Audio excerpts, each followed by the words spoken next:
Aos 13 anos, tinha uma babá que vinha uma vez por semana, pois minha mãe trabalhava até tarde todos os sábados.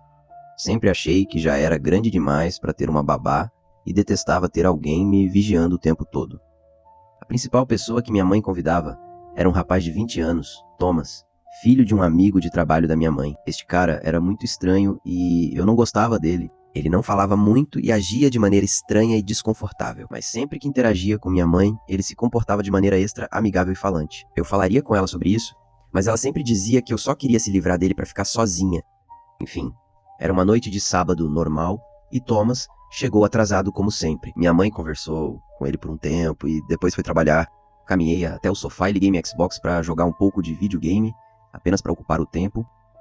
Costumava ir para a cama às 10, então passava 4 ou 5 horas com o Thomas. Na maioria das vezes encontrava algo para fazer sozinho, pois ele nunca conversava comigo e só ficava na cozinha ou no nosso mezanino. E hoje não foi diferente. Ele ficou na cozinha por um tempo e, depois de alguns minutos, ouviu conversando com alguém.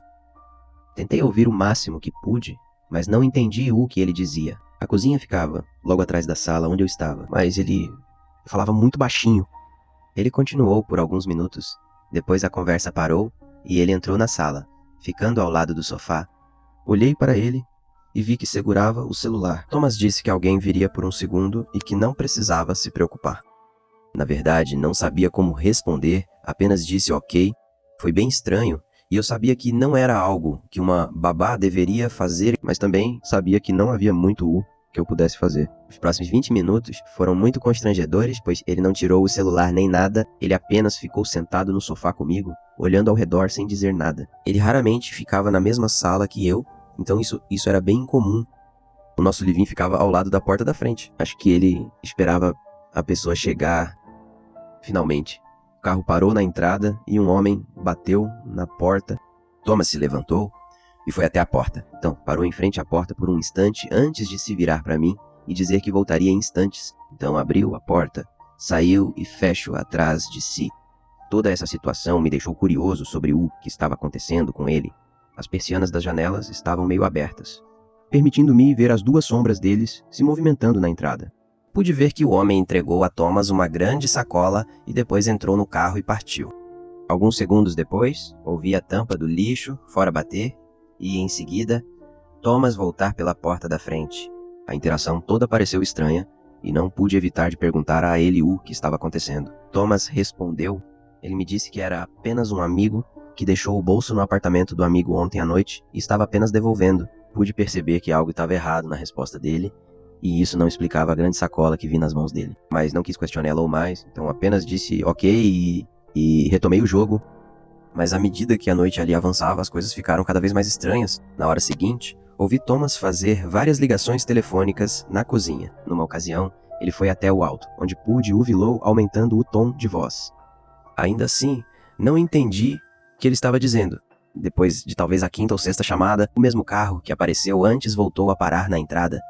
E Thomas saiu correndo sem dizer nada. Pude perceber pela linguagem corporal e pelo movimento deles que estavam claramente discutindo algo. Depois, Thomas saiu por 30 segundos e voltou com a bolsa de antes. O homem pegou e colocou no banco de trás, depois fugiu apressado.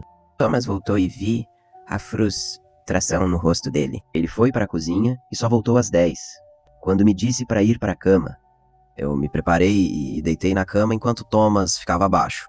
Ele normalmente ficava até minha mãe chegar em casa às 12. Poucos minutos depois, ouvi a porta abrir e fechar. Esperei 10 minutos, levantei e desci para ver se ele ainda estava lá. Mas, sim, ele havia partido. Olhei pela janela e o carro dele também havia sumido. Fiquei na cama por algumas horas, esperando minha mãe chegar em casa. E depois contei tudo o que aconteceu. Dessa vez ela pareceu acreditar em mim.